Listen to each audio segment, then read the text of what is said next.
Hello, and welcome to the Virginia Museum of Fine Arts. My name is Chris Oliver, and I'm the Assistant Curator of American Art. I'm pleased to share with you today a walkthrough of our newest exhibition, Virginia, Arcadia, the Natural Bridge in American Art. This exhibition explores one of the most frequently depicted sites in American art history of the 18th and 19th century, the Natural Bridge of Virginia. Today I'd like to share with you a small selection of my favorite objects from the over 50 works of art in the exhibition. These range from paintings, prints, drawings, and photography. Let's go look at the first object, a 1775 map of Virginia. This 1775 map of Virginia shows the most inhabited parts of the then English colony. It's the 6th edition of a map that was first produced in 1753 by two cartographers, Joshua Fry and Peter Jefferson. Peter Jefferson is the father of Thomas Jefferson, and it's likely from his father that the future governor and President Thomas learned of the Natural Bridge. But interestingly, on the map, at the site of the Natural Bridge, Peter Jefferson and Joshua Fry had not indicated the bridge. Rather, they've only indicated the man named John Peter Sally. This was because the formation of the map wasn't made necessarily through scientific accuracy at all parts, but rather at some of the westernmost extremes of the English colonies, they relied on oral histories from some of the local residents. And in the early 1750s, perhaps no man was more famous than John Peter Sally. He was an explorer who in 1742 was hired by the colonial government to explore the colony's territorial claims as far west as the Mississippi. His 3-year voyage included capture by French army and pirates, escape and return to imprisonment in New Orleans, and when he returned to Virginia in 1745, he settled at the Natural Bridge and told the young Peter Jefferson the story of his exploits, which all began with an expedition that began at the Natural Bridge. To Peter, and I think perhaps Thomas Jefferson, this began a long association between the Natural Bridge and a point of western departure and western expansion that I believe would influence the young Thomas Jefferson. In 1774, Thomas Jefferson engages in one of the most remarkable real estate transactions that I'm aware of. He purchases from King George III the tract of land that surrounds the Natural Bridge only 2 years prior to the American Revolution. This remarkable, larger-than-life portrait of Jefferson is painted in 1801 and debuts in New York City just days after he's inaugurated as 3rd President of the United States. It's the first painting of the Natural Bridge and the only painting from Jefferson's lifetime that shows him at his property at the Natural Bridge. It is also a remarkably poignant statement of who Jefferson is as a president. As the first Democratic Republican president and the first president from an opposing party, it's a stark difference from the images of George Washington and John Adams that preceded him. Rather than seen engaged in a government function in the ornate halls of government, Jefferson here is shown by the painter Caleb Boyle in the wildernesses of Virginia in a simple black field coat. It is certainly an image that shows him as an erudite appreciator of the landscape, but I think it also is intended to show who Jefferson is or what his public image is and how it will be a break from the previous 2 administrations. Thomas Jefferson was an inveterate designer and collector, and perhaps no space represents that more fully than his work at Monticello. This section of the gallery recreates the arrangement of art that he designed for his dining room, which was based around a large pedimented window, such as one we have recreated here for the gallery. Jefferson placed 2 views of Virginia that he considered to be the most beautiful, that of the Natural Bridge and of Harper's Ferry, designed by the artist William Roberts, a Virginia-born landscape painter, and placed them in contrast and appreciation with 2 views of New York's Niagara Falls after the painter John Vanderlyn. This not only created a rhetorical association between the 2 sites, one northern and one southern, but also an affinity between the 2. Jefferson had been the patron of the artist Roberts, and Vanderlyn's patron had been Jefferson's vice president, Aaron Burr. That association that Jefferson proposed between the Natural Bridge and Niagara worked its way into a diverse number of American artists in the later 19th century. The Pennsylvania Quaker minister and artist Edward Hicks depicted the natural bridge in several of his canvases known as the Peaceable Kingdom of the Branch.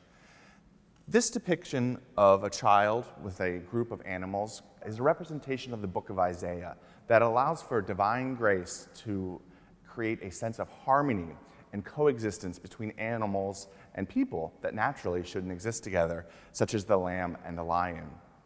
The inclusion of the natural bridge here for Hicks is a divine approbation of this new American Eden, and for Hicks, the Pennsylvanian, an inclusion of William Penn's treaty with the Lenape Indians is an incoherent inclusion under the natural bridge. However, it is yet again a sign of this divine sense of peace imposed by Hicks's God that is shown here in the landscape.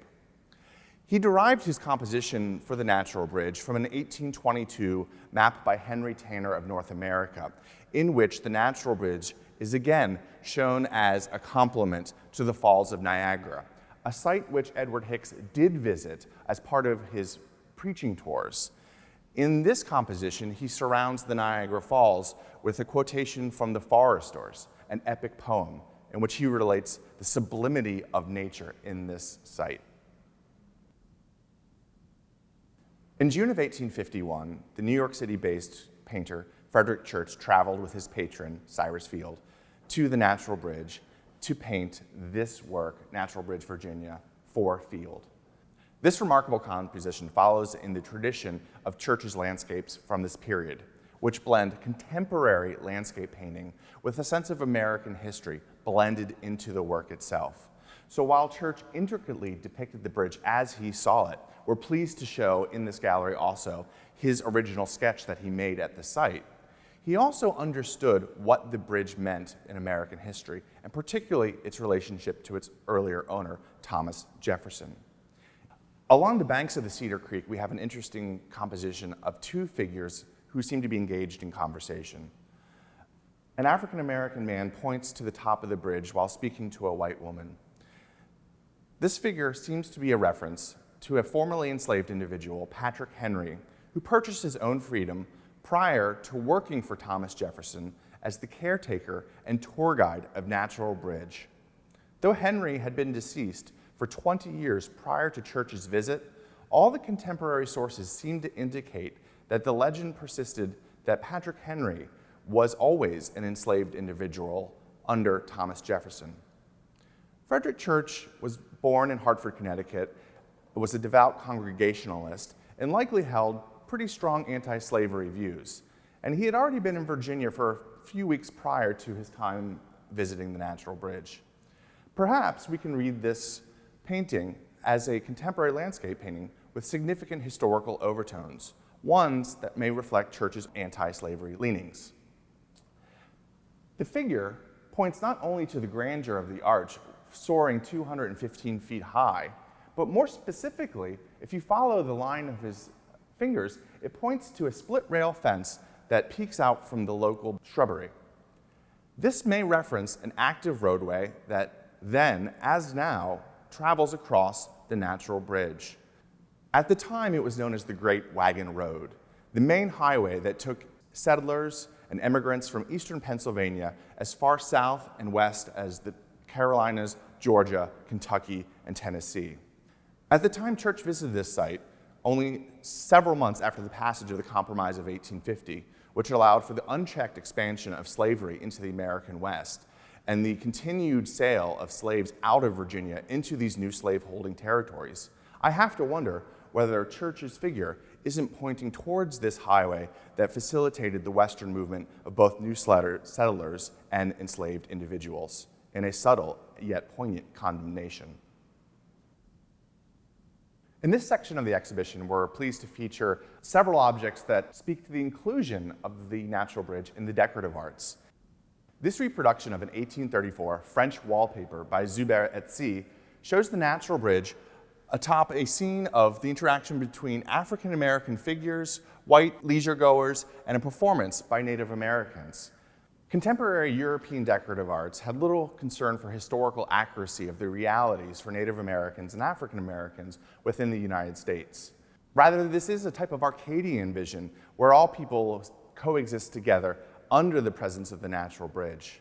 It might have had particular relevance for the maker, Jean Joubert, in 1834, when he was awarded a gold medal for this production by the King of France, Louis Philippe, who earlier in life had visited the site under the direction of George Washington when the future king was exiled during the French Revolution.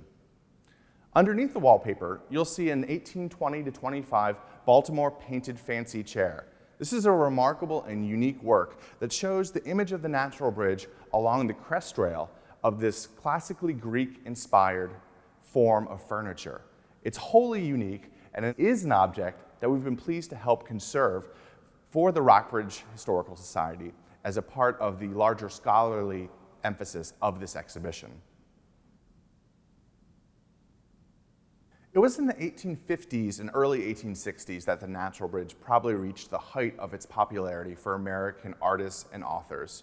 And perhaps no document of that time reflects that more effectively than Herman Melville's 1851 Moby Dick, which on its surface would seem to have no relation to the natural bridge whatsoever.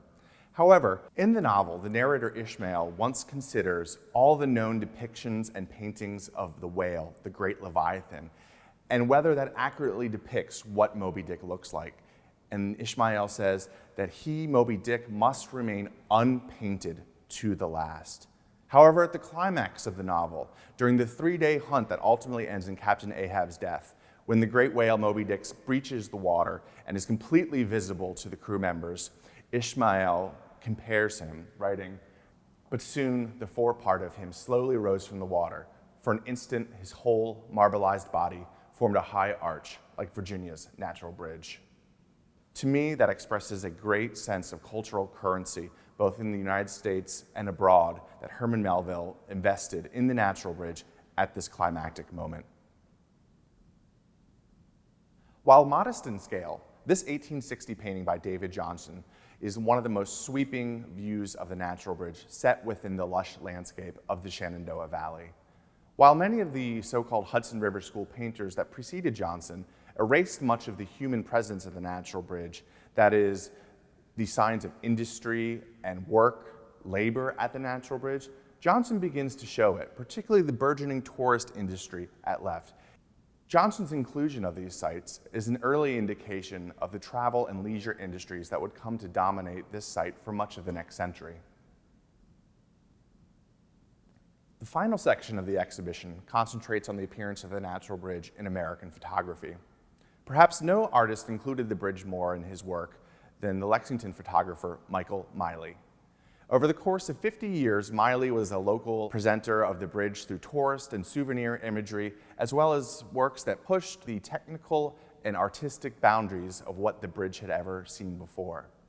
While many of his images appear conventional and very recognizable in this gallery, I was personally delighted to find these 4 photographs in the collection of Washington and Lee. They are modern prints from glass plate negatives that Miley likely never printed himself. They show the bridge photographed from unorthodox, unique, and abstracting angles. For me, these images were revelatory. They showed that even after several decades, an artist like Miley, who had been working at the bridge for so long, continued to be engaged and inspired by its presence in the landscape. And over the course of the 120 years that we've covered in this exhibition, I think it shows the enduring power of this muse. While many of the works of art included in the exhibition date no later than around the year 1900, this final portion of the exhibition considers how the natural bridge was and still is considered as an emblem and experience for many people. From the rise of automobile tourism in the earliest 20th century and the series of tchotchkes and takeaway souvenirs it encouraged, through the home photographs that were produced at the base and surrounding recreation sites, the natural bridge has been an important part of many people's lives, even in the 21st century. During the ongoing health pandemic, perhaps it has been even more important to capture views of nature, circulate them with friends and family. And we're very pleased to include images that were submitted by our friends, families, and members of the museum as the final portion of this show, Virginia, Arcadia, the Natural Bridge in American Art.